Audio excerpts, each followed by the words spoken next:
The fluorescent lights of Mama Rosa's Italian kitchen hummed their familiar tune as Christopher Smith counted the crumpled bills in his worn leather wallet for the third time. $10. That was it. The same $10 that had been burning a hole in his pocket for the past week, earmarked for his daughter Emma's birthday dinner tomorrow.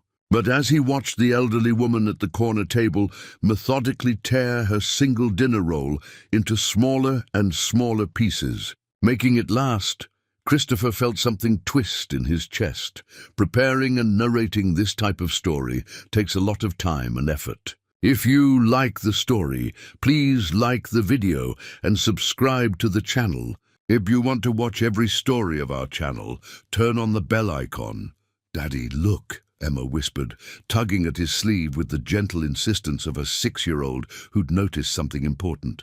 Her voice carried that particular mixture of curiosity and concern that only children possess. "She has no food." The restaurant buzzed with the typical Saturday evening energy. Families clustered around red checkered tables, their conversations weaving together into a tapestry of laughter, clinking silverware, and the occasional raised voice of excitement. The smell of garlic and basil hung thick in the air, punctuated by the sharp notes of fresh parmesan and the yeasty warmth of bread straight from the oven. Steam rose from plates piled high with linguine and lasagna, creating a haze that caught the ember light filtering through the restaurant's vintage. Windows. Christopher had chosen this place, specifically because it reminded him of the family dinners he'd shared with his late wife, Sarah. She'd loved the way Mama Rosa herself would emerge from the kitchen, flour dusting her apron, to check on tables and share stories about recipes passed down through 4 generations. The walls were covered with framed photographs of the Rosa family, spanning decades, weddings, graduations, christenings, all celebrated within these same walls that had witnessed countless moments of joy and connection. But tonight, the familiar comfort felt different. Tonight, Christopher saw the restaurant through Emma's eyes, and through the eyes of the woman who sat alone. She was perhaps 70, with silver hair pulled back into a neat bun that spoke of decades of careful grooming, despite obvious hardship. Her coat, a navy blue wool that had seen better years, was draped carefully over the back of her chair. Her hands, weathered and spotted with age, moved with deliberate grace as she broke off another piece of the complimentary bread. She chewed slowly, savoring each bite as if it were a delicacy rather than the simple focaccia that most diners barely touched before their meals arrived. "Mrs. Chen comes in every Saturday," whispered Rosa Martinez, the evening shift manager who had been working at the restaurant for over a decade. Rosa had approached their table to refill their water glasses, but her eyes kept drifting toward the elderly woman. "She orders just a cup of coffee and makes it last 2 hours. Sometimes she'll get the dinner roll if we have extras." Rosa's accent carried the musical lilt of her Puerto Rican heritage, but her voice was heavy with something that sounded like guilt.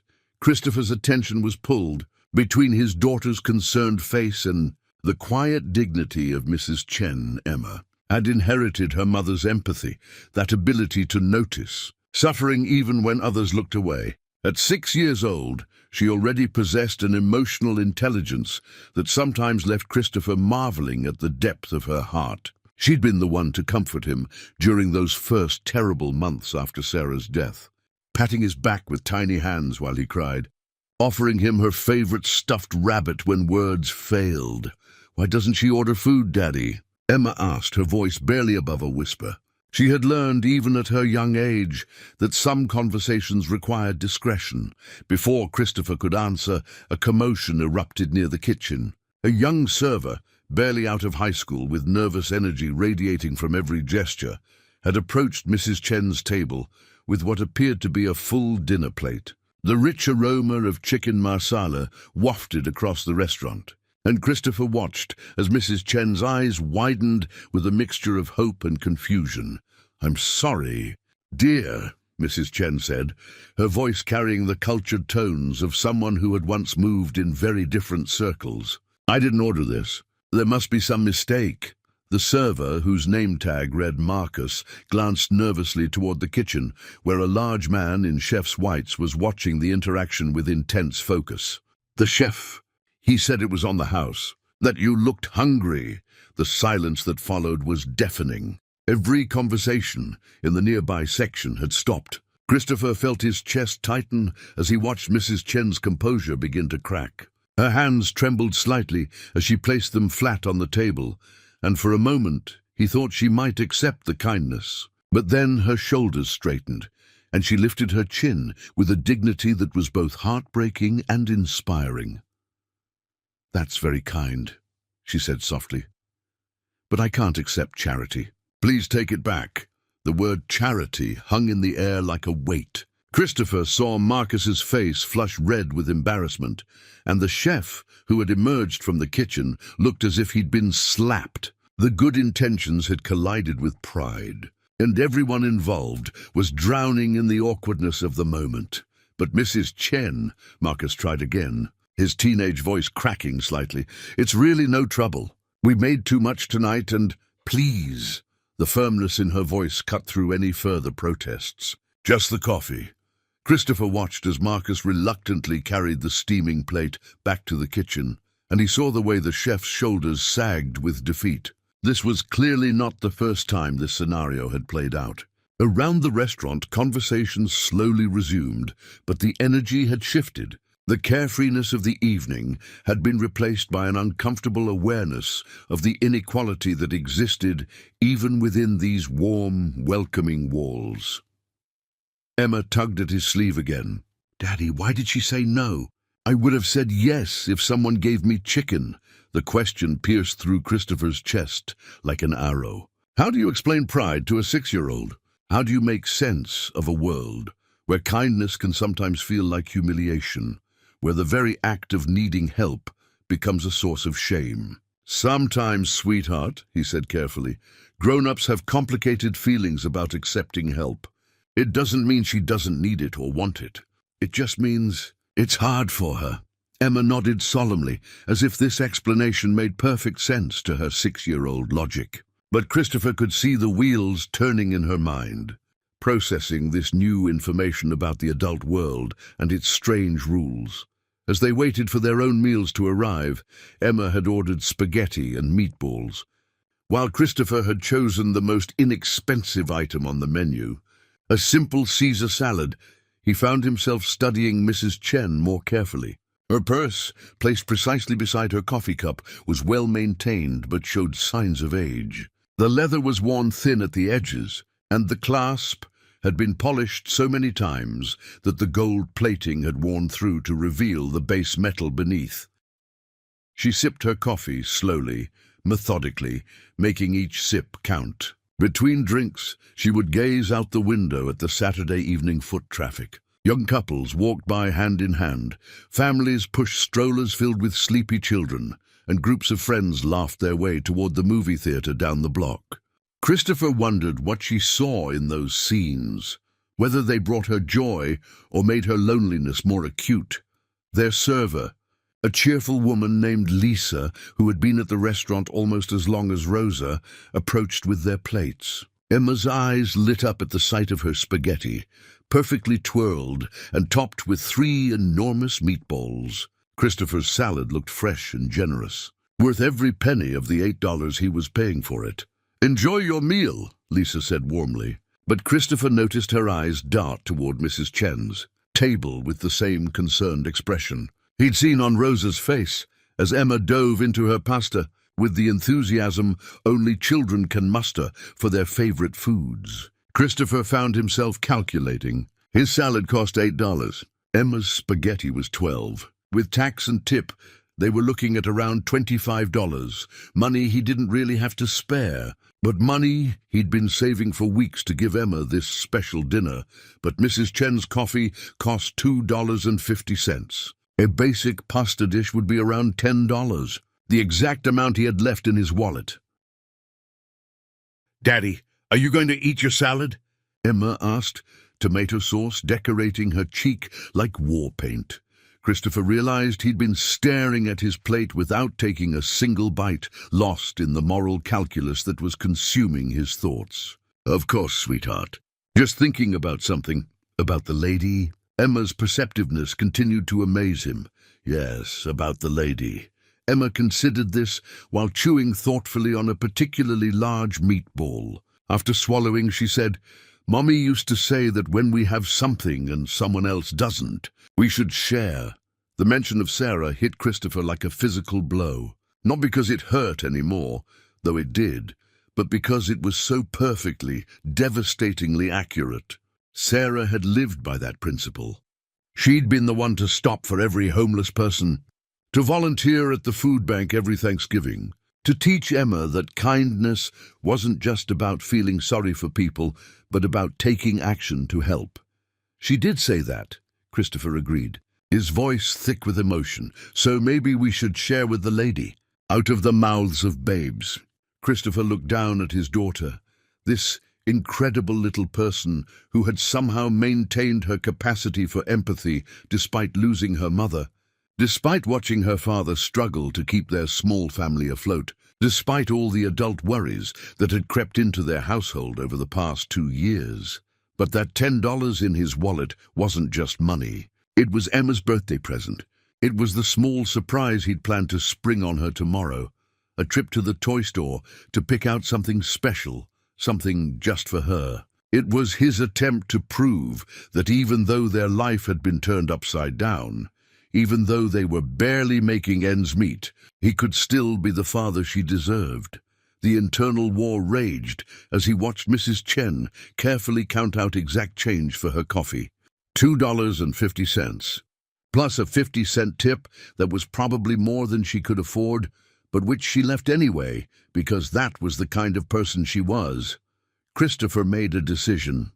"Emma," he said quietly, "how would you feel about doing something nice for that lady?" Emma's face lit up like Christmas morning. "What kind of nice thing?" "What if we bought her dinner? It would mean using the money I was saving for your birthday surprise, but we could make her happy. Would that be okay with you?" Emma didn't hesitate for even a second. "Yes, Mommy would want us to do that." And there it was, the clarity Christopher had been searching for, delivered by his 6-year-old daughter with the kind of moral certainty that adults spend their whole lives trying to recapture. He signaled to Lisa, who approached their table with a questioning smile. "Could I order something for the lady at table 12? He asked quietly. Lisa's expression shifted to one of understanding and admiration. "Of course. What would you like to send her?" Christopher glanced at the menu one more time. The chicken marsala, the one she turned down earlier. And if she asks who sent it? Christopher looked at Emma, who nodded encouragingly. "Tell her it's from a friend who understands that sometimes we all need a little help." As Lisa walked away to place the order, Christopher felt a strange mixture of nervousness and anticipation. He had just spent his last $10 on a stranger, but instead of feeling anxious about it, he felt something he hadn't experienced in months, the warm satisfaction of doing something purely good. But as he watched Lisa approach Mrs. Chen's table with the steaming plate of chicken marsala, he couldn't shake the feeling that this simple act was about to set something much larger in motion. Something that would change not just Mrs. Chen's evening, but perhaps the trajectory of all their lives in ways he couldn't yet imagine. Mrs. Chen looked up at Lisa with the same confused expression she'd worn earlier, and Christopher held his breath, waiting to see how this second attempt at kindness would be. Received, the answer to that question would determine everything that came next. The next morning arrived with the relentless punctuality of a 6-year-old's internal clock. Emma bounded into Christopher's bedroom at exactly 7:23 a.m., clutching her worn, stuffed rabbit and wearing the biggest smile he'd seen in weeks. "Daddy! Did you see if the lady ate the chicken?" Christopher rubbed his eyes, momentarily disoriented by the transition from sleep to his daughter's enthusiasm. The events of the previous evening came flooding back. Mrs. Chen's initial refusal, her quiet acceptance when Lisa explained that dinner was from a friend, and most memorably, the single tear that had rolled down her weathered cheek as she took her first bite. She ate every bite. "Sweetheart," Christopher said, pulling Emma up onto the bed beside him. She even asked Lisa to thank the friend who sent it. Emma wiggled with delight. I bet she felt happy in her tummy. I bet she did too, but as Christopher held his daughter close, breathing in the scent of her strawberry shampoo and feeling the warm weight of her small body against his, the financial reality of their situation began to reassert itself. Today was Emma's 7th birthday, a milestone that should have been celebrated with cake and presents and all the fanfare a little girl deserved. Instead, Christopher's wallet contained exactly $3.47, a few loose coins, and a growing sense of panic about how he was going to make this day special.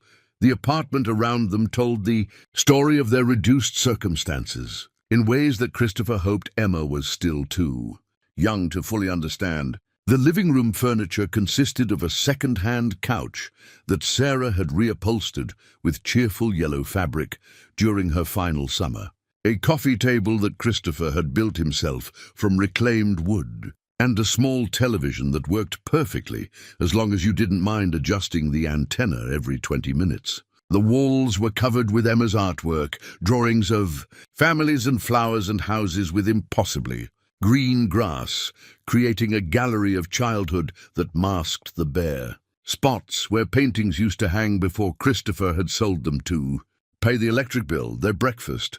Routine was a carefully choreographed dance designed to make their limited resources feel abundant. Christopher made pancakes from scratch, not because he was particularly skilled in the kitchen, but because a box of pancake mix cost $4 and could provide breakfast for a week. Emma helped by stirring the batter and adding what she called happy drops of vanilla extract. The ritual had become one of their favorite parts of the day, a pocket of normalcy in a life that often felt like it was balanced on the edge of a precipice. "Daddy," Emma said, as she carefully poured syrup over her stack of pancakes, "is today really my birthday?" The question caught Christopher off guard. "Of course it is, sweetheart. Why would you ask that?" Emma shrugged, but Christopher could see the wheels turning behind her bright brown eyes. Sarah's eyes, he was reminded every single day. Usually on birthdays there are decorations, and presents, and other people. The casual observation hit Christopher like a punch to the gut. Over the past 2 years, their circle of friends had gradually contracted as Christopher withdrew from social situations he could no longer afford to participate in. Birthday parties meant gifts to reciprocate. Playdates meant taking turns hosting and providing snacks. Even simple gatherings required a level of financial contribution that had become impossible to maintain. "Well," Christopher said, scrambling to find the right words, "sometimes the best birthdays are the quiet ones. Just you and me, celebrating how special you are." Emma nodded solemnly, but Christopher could see that she was processing this explanation with the same careful consideration she'd applied to Mrs. Chen's situation the night before. At 7 years old, Emma was developing a sophisticated understanding of the way adult emotions worked. And Christopher sometimes wondered if she was protecting his feelings just as much as he was trying to protect hers. After breakfast, they walked to Riverside Park, a sprawling green space that had become their primary source of free entertainment. The morning was crisp and clear, with the kind of autumn air that made everything feel possible. Emma ran ahead on the familiar path, her purple jacket bright against the backdrop of changing leaves, while Christopher followed at a pace that allowed him to savor these moments of watching her joy. The park was dotted with families engaged in the rituals of weekend leisure. Children climbed on jungle gyms, while parents sipped coffee from insulated cups and chatted about school events and soccer schedules. Christopher felt the familiar pang of isolation that came with being on the outside of these casual social networks. It wasn't that other parents were unwelcoming, quite the opposite, actually. It was that participating in the culture of organized childhood required resources he simply didn't have. "Push me on the swings, Daddy," Emma called from across the playground. Christopher jogged over to where she was already settled on her favorite swing. The one with the blue seat that she claimed was the most comfortable.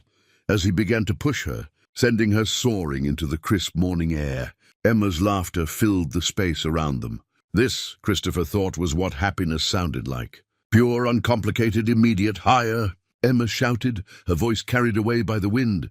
"Any higher and you'll fly away," Christopher called back, but he gave her an extra push anyway. "Maybe I want to fly away. Maybe I want to fly to where Mommy is."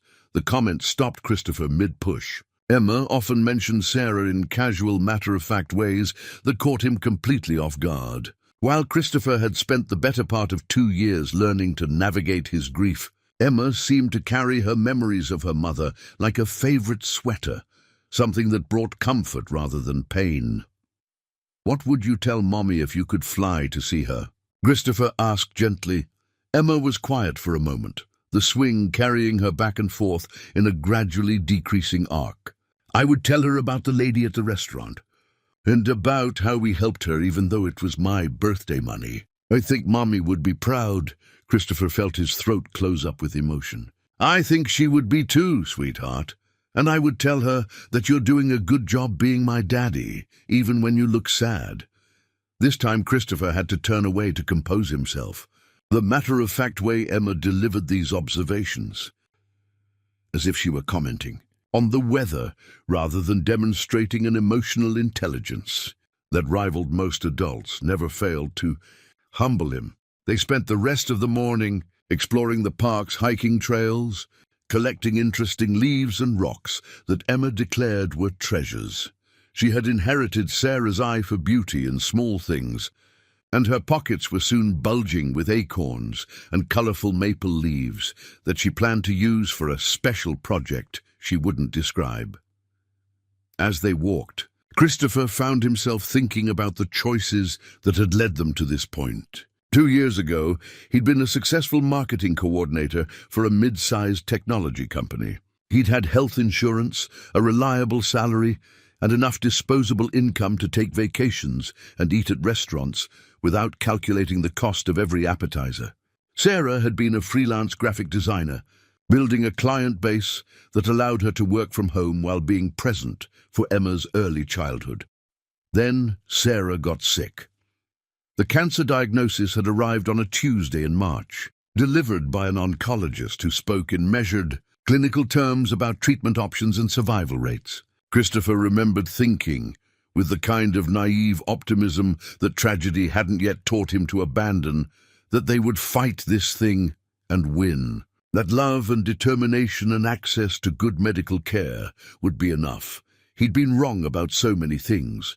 The treatments had stretched over 18 months, during which time Christopher had used every sick day, every vacation day, and eventually taken unpaid leave to care for Sarah and manage Emma's needs. Their savings had evaporated under the weight of medical bills that insurance only partially covered. Sarah's freelance income had stopped entirely as her energy disappeared under the assault of chemotherapy and radiation. By the time Sarah died, peacefully, at home, holding Christopher's hand while Emma slept curled against her side, their financial resources were completely depleted. Christopher had returned to work to find that his position had been eliminated during a company restructuring. The job market for marketing professionals was competitive, and Christopher discovered that having an 18-month gap in employment made him less attractive to potential employers. Regardless of the reason for that gap, he'd eventually found work at a small non-profit organization dedicated to literacy programs for underserved communities. The job paid roughly half of what he'd earned in his previous position, but it offered health insurance and the kind of meaningful work that Sarah would have approved of. More importantly, it provided the flexibility he needed to be the kind of present, engaged father that Emma deserved. But living on non-profit wages in a city where rent consumed nearly 60% of his income meant that there was no financial cushion for emergencies, no budget for extras, and no margin for error. Every month was a careful balancing act of essential expenses, And every unexpected cost, a medical bill, a car repair, even something as simple as Emma outgrowing her shoes, sent ripples of anxiety through their carefully constructed stability. "Daddy, look!" Emma's voice broke through his reverie. She was pointing toward a small pond where a family of ducks was gliding across the water with serene confidence. "Can we feed them?" she asked hopefully. Christopher patted his pockets, knowing he'd find them empty of the bread or crackers that other families brought for just this purpose. "We don't have any food with us today, sweetheart." Emma's face fell slightly, but she quickly rallied. "That's okay. We can just watch them. Maybe they'll do something funny." As if on cue, one of the smaller ducks attempted an ambitious dive and ended up tumbling over itself in a graceless somersault that sent Emma into peals of laughter. Christopher found himself laughing too, caught up in his daughter's infectious delight. They sat on a bench overlooking the pond. Emma curled against Christopher's side as they watched the ducks' lazy afternoon routine. Other families came and went, children shrieking with excitement as they tossed breadcrumbs and watched the birds scramble for treats. Christopher noticed the way Emma observed these interactions, not with envy, but with the kind of careful attention that suggested she was filing away information for future reference. "Daddy," she said eventually, "do you think the lady from last night is happy today?" The question caught Christopher by surprise. He'd been so absorbed in his own worries about Emma's birthday and their financial situation that he hadn't given much thought to Mrs. Chen since they'd left the restaurant. "I hope so," he said. "I think she was very grateful for the dinner. Do you think she has a family?" Christopher considered this. Mrs. Chen had been alone at the restaurant, and something about her solitary presence had suggested that loneliness was a regular companion. "I don't know, sweetheart. Some grown-ups don't have family nearby, or maybe their family lives far away." Emma absorbed this information with her characteristic seriousness. If she doesn't have family, then she probably doesn't get birthday dinners. The observation was delivered with the kind of logic that only children possess. Direct, uncomplicated, and devastatingly accurate. Christopher realized that Emma was drawing connections between Mrs. Chen's situation and their own scaled-back celebration, developing an understanding of how circumstances could shape the way special occasions were experienced. "You're very wise, Emma," he said, kissing the top of her head. "I get it from Mommy," Emma replied matter-of-factly.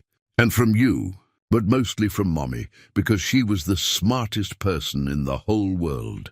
As the afternoon wore on, they made their way back toward their apartment, taking the long route through the residential neighborhoods that Emma loved to explore. She had a game where she invented stories about the people who lived in the houses they passed, elaborate tales involving secret passages, friendly ghosts and cats who could talk, but only to children who really listened.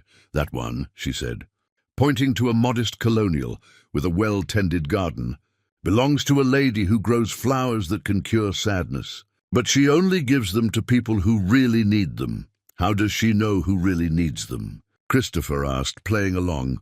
"She can tell by looking at their eyes. Sad eyes look different than regular eyes. They're more gray." Christopher wondered if Emma had learned to recognize sad eyes by studying his own face over the past 2 years. The thought made his chest tight with a familiar mixture of grief and guilt. Grief for the carefree childhood that Emma had lost when Sarah died, and guilt for the ways his own struggle to cope had inevitably affected her experience of their new reality. As they climbed the stairs to their second-floor apartment, Christopher was already mentally rehearsing the conversation they would need to have about Emma's birthday present. He'd been hoping that something would occur to him, some creative solution that would allow him to give her the kind of surprise that would make this day feel special. But with $3.47 in his wallet and no clear plan, he was running out of time and options. Emma seemed to sense his internal struggle. As he unlocked their apartment door, she slipped her small hand into his and said, "Daddy, today was a really good day." even without presents.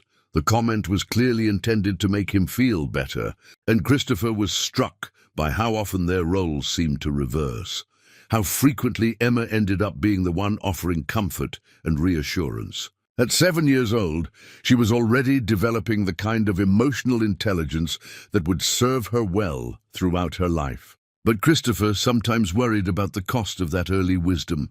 "I'm glad you had a good day, sweetheart," he said. But even as he spoke the words, he was already planning what he would do with that $3.47 to salvage Emma's birthday celebration.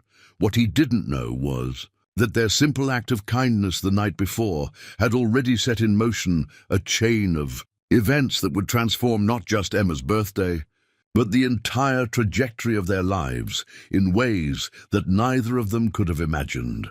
The call came at 3:17 p.m., just as Christopher was attempting to fashion a birthday cake from the ingredients he had on hand: a box of vanilla wafers, some expired whipped cream he'd found in the back of the refrigerator, and Emma's unwavering faith that anything made with love would taste delicious. "Is this Christopher Smith?" The voice on the other end was unfamiliar, professionally warm, but carrying an undertone of urgency. "Yes, this is Christopher." Emma looked up from where she was arranging the wafers in what she called a birthday castle pattern, her eyebrows raised in question. "Mr. Smith, this is Janet Rodriguez from Channel 7 News. I'm calling because we received a very interesting story about something that happened at Mama Rosa's restaurant last night, and we understand you were involved."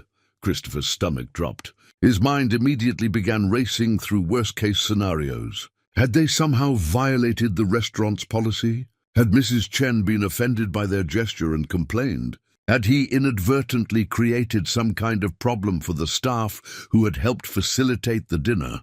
"I'm not sure I understand," he said carefully, walking into the kitchen so Emma couldn't hear his side of the conversation.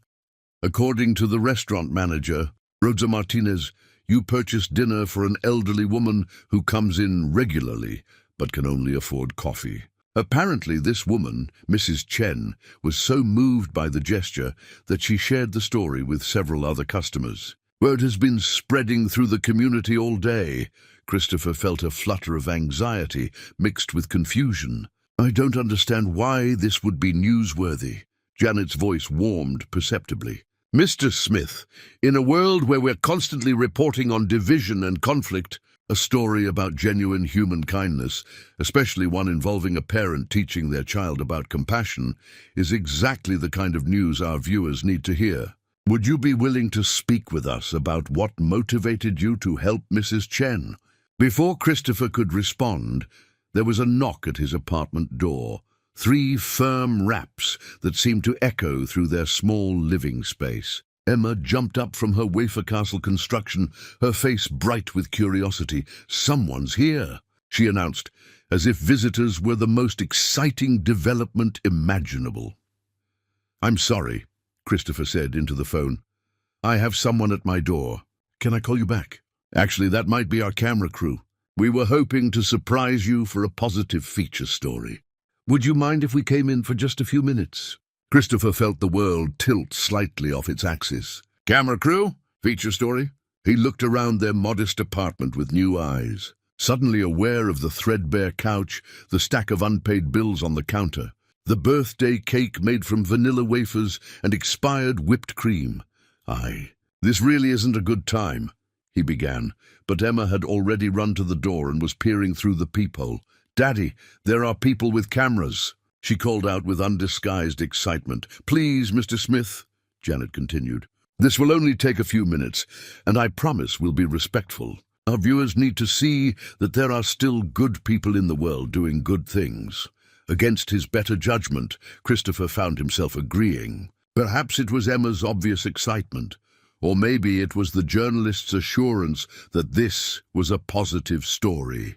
Whatever the reason, 5 minutes later, his apartment was filled with strangers, a reporter, a cameraman, and a sound technician who immediately began rearranging his furniture to create better lighting. Emma was beside herself with delight.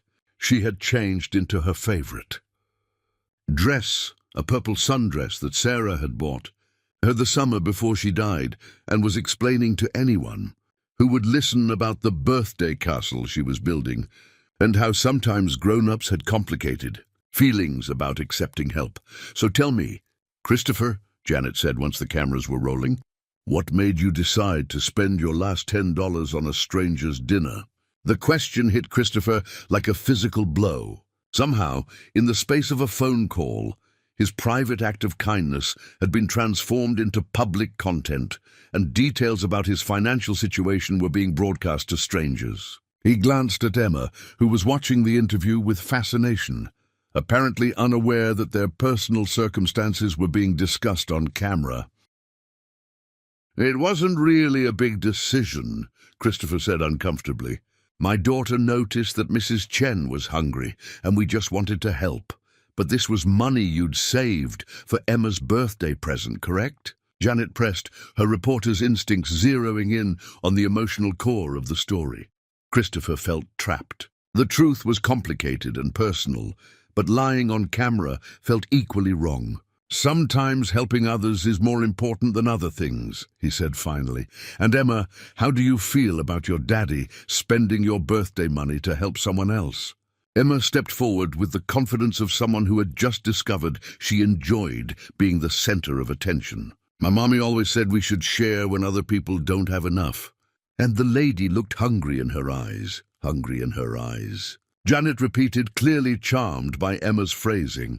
"When people are sad or hungry, you can see it in their eyes," Emma explained solemnly.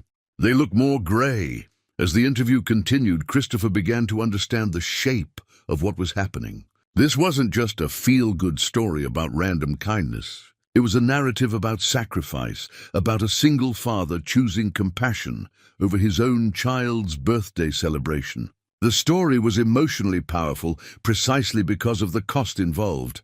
Not just the $10, but what that $10 represented in the context of their constrained circumstances.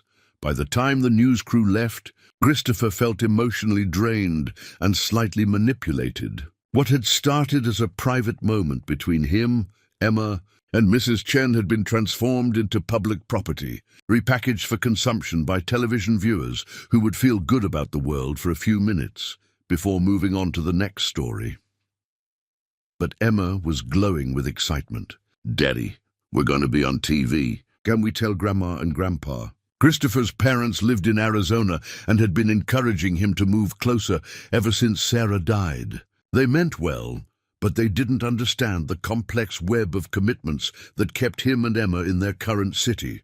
Emma's school, the few friendships they'd managed to maintain, the job that barely paid enough but provided health insurance and meaningful work. "We can call them later," Christopher said. But his attention was already being pulled toward his phone, which had started ringing almost continuously. The first call was from their landlord, Mr. Peterson, who had somehow already heard about the news story and wanted to express his admiration for Christopher's generosity. The conversation was friendly but awkward, with Mr. Peterson making several pointed comments about how nice it was to have upstanding tenants and how he hoped Christopher's good fortune would continue. The second call was from Emma's school principal, Mrs. Williams, who had received several calls from parents asking about the family they'd seen on the news. She wanted to make sure everything was okay and to let Christopher know that the school community was proud of Emma and the values she was clearly learning at home. By evening, Christopher's phone had rung 37 times. Friends he hadn't spoken to in months were calling to congratulate him. Neighbors were stopping by with small gifts for Emma. Someone had posted the news story on social media, where it was being shared and commented on by thousands of strangers who felt compelled to weigh in on their family's situation. The attention was overwhelming and disorienting. Christopher had spent the past 2 years learning to navigate life with a lower profile, managing their financial constraints quietly, and maintaining Emma's dignity by keeping their struggles private. Suddenly, their personal circumstances were being discussed by people they'd never met. And the simple act of buying dinner for Mrs. Chen had been transformed into something larger and more complicated than he'd ever intended. "Daddy, look at this." Emma called from the living room, where she was examining a gift basket that had been delivered by someone who'd seen the news story. The basket contained fresh fruit, gourmet cookies, and a stuffed animal that Emma was already clutching like a treasure. Christopher felt a complicated mixture of gratitude and unease. The generosity of strangers was touching, but it also highlighted the extent to which their personal business had become public knowledge. The news story had clearly conveyed the message that they were struggling financially, and people were responding with sympathy and support that felt both wonderful and deeply uncomfortable. The phone rang again. This time it was Rosa Martinez from Mama Rosa's restaurant. "Christopher, I hope you don't mind me calling." Rosa's voice carried a mixture of excitement and concern. "The restaurant has been crazy all day. Ever since that news story aired, we've had dozens of people coming in, asking about Mrs. Chen and wanting to help her too." Christopher felt his chest tighten. "Is she okay? I hope all this attention isn't making her uncomfortable." "That's actually why I'm calling," Rosa said. "Mrs. Chen came in this afternoon like she always does, but when she saw all the people and the cameras from other news stations, she got overwhelmed and left. I'm worried about her. She looked scared." The weight of unintended consequences settled on Christopher's shoulders like a heavy coat. What had started as a simple act of kindness had spiraled into something much larger and more complicated. Mrs. Chen, who had struggled to accept help in private, was now the subject of public attention that she had never asked for and clearly didn't want. "Do you know where she lives?" Christopher asked.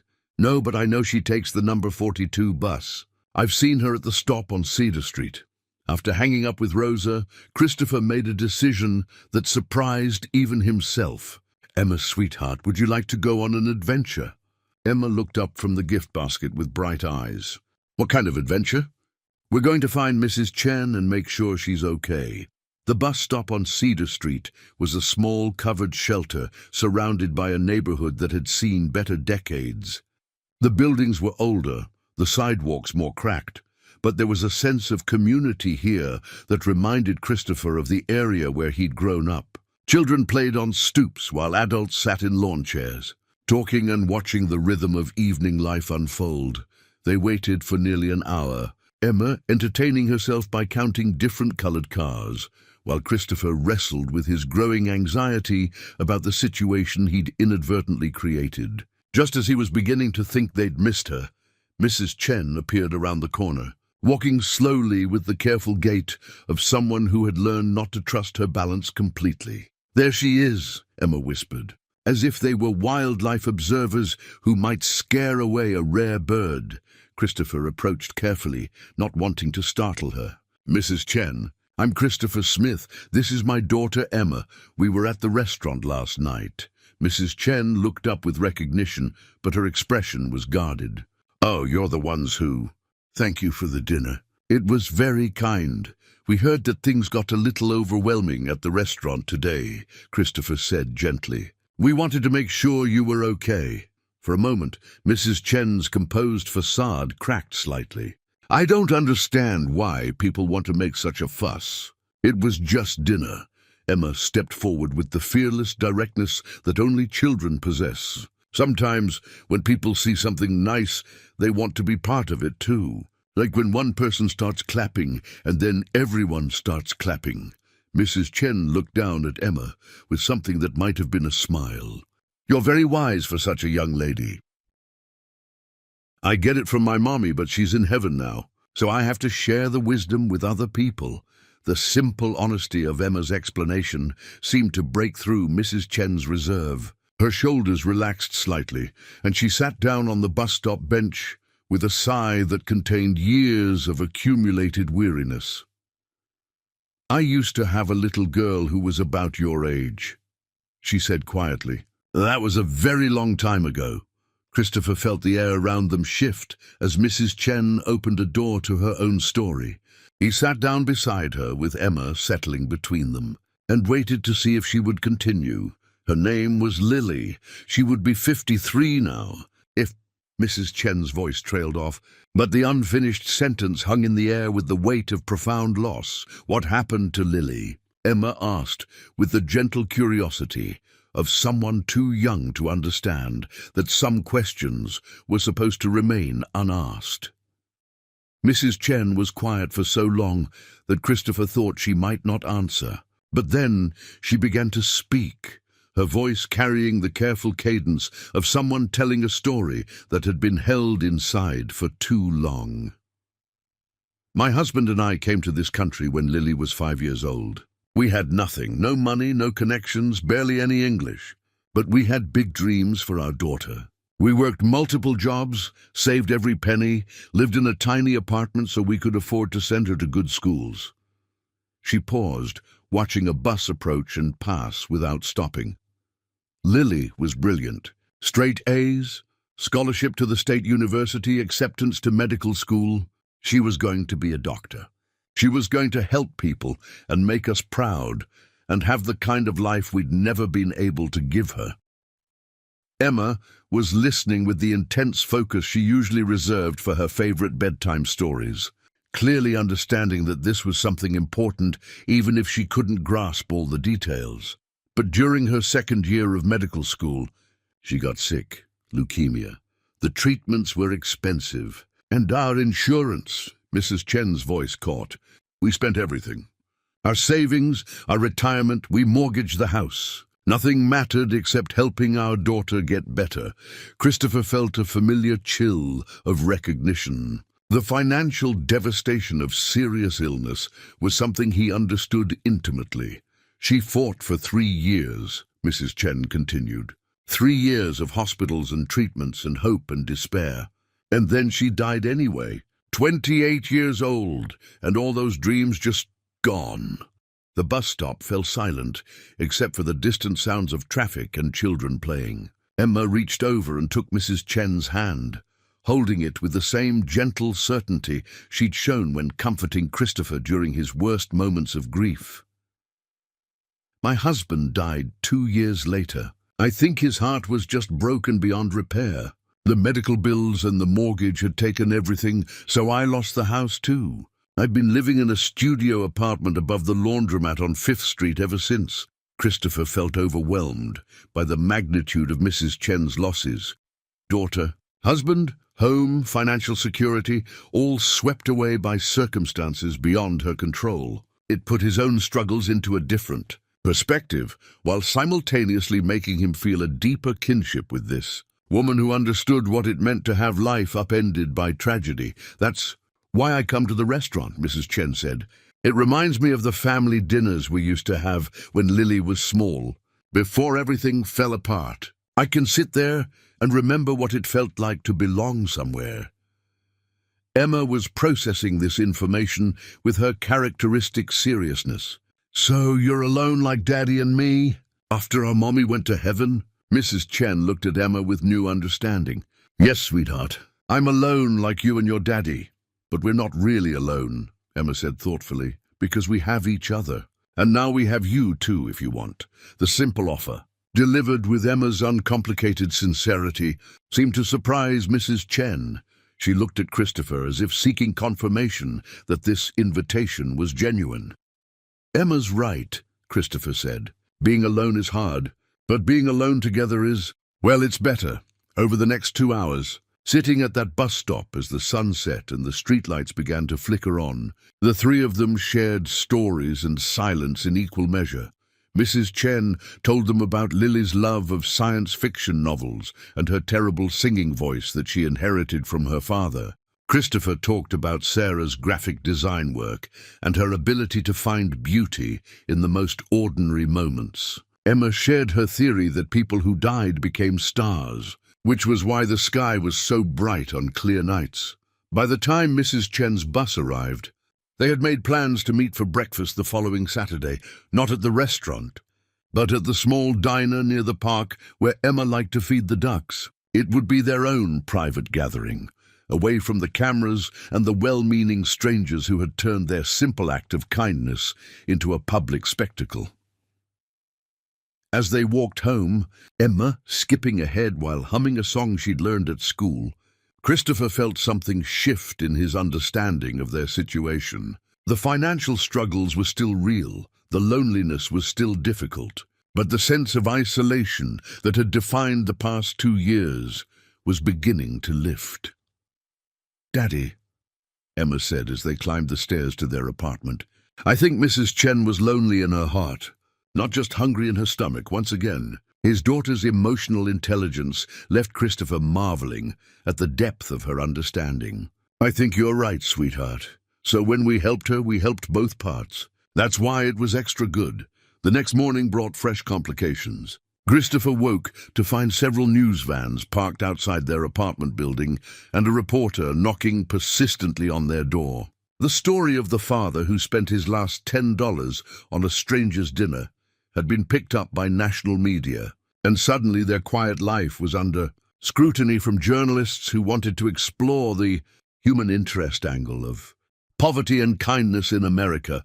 Christopher made a decision that would have seemed impossible just days earlier. He called in sick to work, unplugged his phone, and spent the day with Emma at the Natural History Museum, a free admission day that they'd been planning to take advantage of for months. They wandered through exhibits about dinosaurs and ancient civilizations, temporarily escaping the attention that their small act of compassion had generated. But escape was only temporary. By the time they returned home that evening, Christopher found 17 messages on his answering machine, including calls from 3 different television talk shows, a book agent who wanted to discuss an inspirational memoir, and a producer who was interested in developing their story into a made-for-TV movie. The absurdity of the situation wasn't lost on Christopher.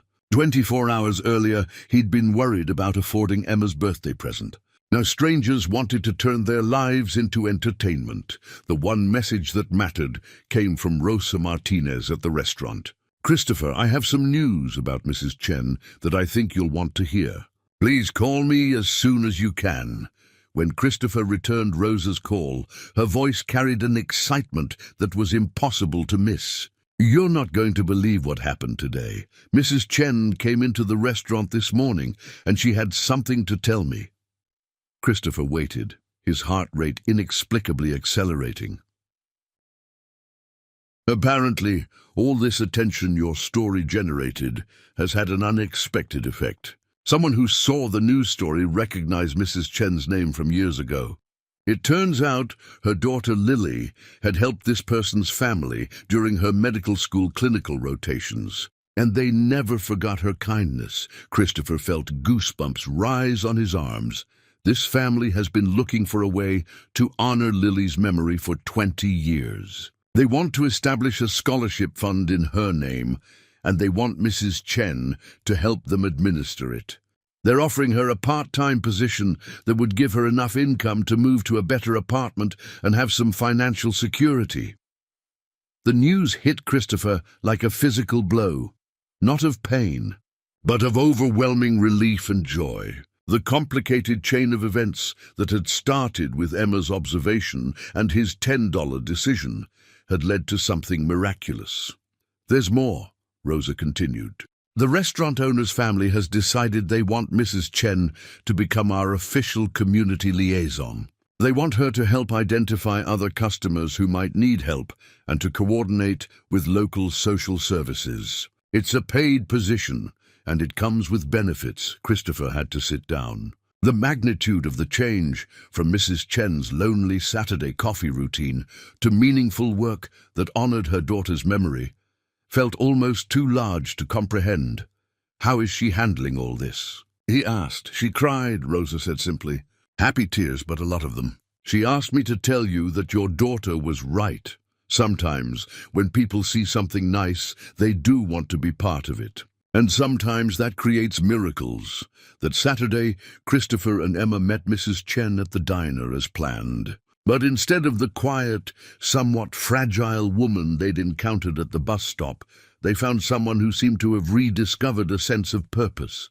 She talked animatedly about her plans for the scholarship fund, her excitement about helping other families navigate difficult times, and her gratitude for the unexpected turn her life had taken. "I keep thinking about what you said, Emma," Mrs. Chen told her over pancakes and hot chocolate, "about how we're not really alone when we have each other. I spent so many years feeling sorry for myself, thinking my story was just about loss. But maybe it's really about connection." Emma nodded sagely, as if this philosophical insight was exactly what she'd expected to hear. "Mommy used to say that sad things make us better at understanding other people's sad things." Christopher watched the two of them, his 7-year-old daughter, and this woman who had become something like a grandmother figure in their lives, and felt the last pieces of his own protective isolation finally rumbling away. The media attention eventually faded, as media attention always does. Other stories took precedence. Other acts of kindness captured the public's imagination. But the changes in their lives proved to be lasting. Mrs. Chen became a regular fixture in their weekend routine. She would meet them at the park, help Emma with school projects, and share stories about Lily that kept her daughter's memory alive while creating new connections with the living. The scholarship fund grew beyond anyone's expectations, helping dozens of students pursue medical careers in Lily's honor. Christopher found that the publicity, despite its initial overwhelming nature, had opened doors he hadn't known existed. The non-profit organization where he worked received several large donations from people who had been moved by his story, and his supervisor offered him a promotion that came with a significant salary increase. More importantly, the experience had taught him something crucial about the nature of community and support. The isolation he'd felt as a single father wasn't an inevitable consequence of his circumstances. It was a choice he'd been making to protect himself and Emma from judgment and pity. But what he'd discovered was that most people weren't interested in judging. They were interested in helping, in connecting, in being part of something larger than their own individual struggles. 6 months later, Christopher and Emma attended the first scholarship award ceremony. Mrs. Chen, elegant in a navy blue dress that Emma had helped her pick out, presented the check to a young woman whose circumstances mirrored Lily's background. Immigrant parents, brilliant academic record, dreams of becoming a doctor. "This scholarship exists," Mrs. Chen said to the assembled crowd, "because a little girl noticed that someone was hungry, and her father decided that helping a stranger was more important than buying a birthday present. It exists because kindness is contagious, and because sometimes the smallest gestures create the biggest changes." Emma, sitting in the front row beside Christopher, whispered loudly enough for several people to hear, "She's not grey in her eyes anymore." "Daddy," Christopher looked at Mrs. Chen, animated, purposeful, surrounded by people who valued her wisdom and experience, and realized Emma was absolutely right. The sadness that had defined Mrs. Chen's existence for so many years had been replaced by something that looked very much like joy.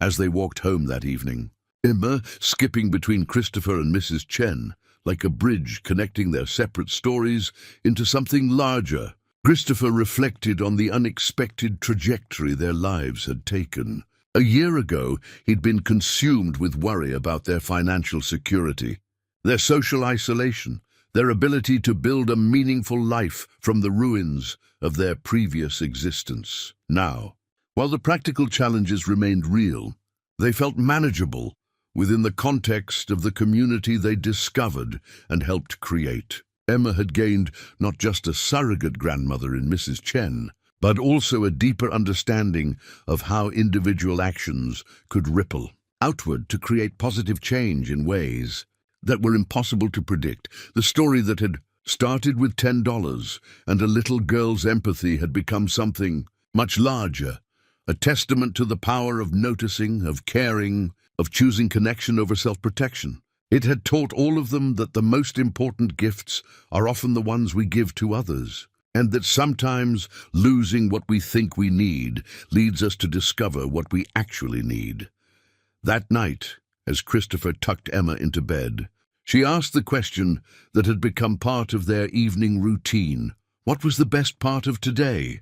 Christopher considered the scholarship ceremony, Mrs. Chen's proud speech, the grateful tears of the young woman who would now be able to pursue her medical dreams without the burden of crushing debt. The best part, he said, was watching someone's sadness turn into someone else's hope. Emma nodded sleepily. Mommy would have liked that. She would have loved it, Christopher agreed, and for the first time in 2 years. Thinking about Sarah brought him more comfort than pain. The transformation wasn't complete. Healing never really is. There were still difficult days, still moments of loneliness and worry and grief. But the foundation of their lives had shifted from isolation to connection, from scarcity to abundance of spirit, from surviving to thriving, and it had all started with a 7-year-old girl who noticed that someone was hungry, and a father who decided that teaching kindness was more important than protecting their last $10. 3 years later, Christopher would stand at the podium of the same community center where Mrs. Chen had presented that first scholarship, preparing to give a speech about the non-profit organization he now directed, an organization dedicated to connecting isolated elderly community members with families who could benefit from their wisdom and experience. Emma, now 10 years old and even wiser than her years suggested, would be sitting in the front row beside Mrs. Chen, both of them beaming with pride. The program they'd helped create had facilitated hundreds of intergenerational connections, turning loneliness into purpose and isolation into community.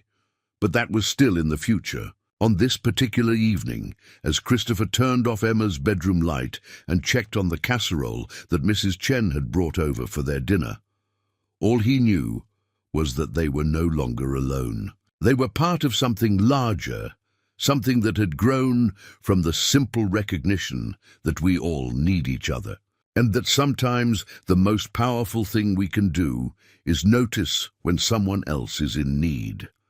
The $10 was long gone, spent on chicken marsala for a stranger who became family. But the investment had paid dividends that no financial advisor could have predicted. Dividends measured not in dollars, but in dignity restored, purpose rediscovered, and love multiplied across the boundaries that usually separate us from one another.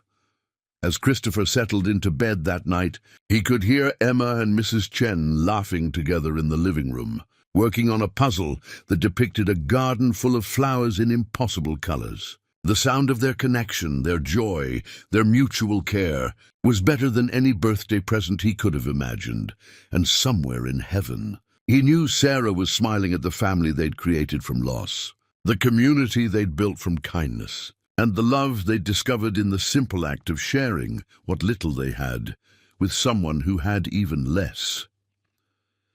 Thank you for joining us on this journey of compassion and human connection. Stories like these take considerable time and effort to craft and share with you. If this story moved you, please show your support by liking this video and subscribing to our channel. Turn on notifications so you'll be the first to see our next inspiring tale.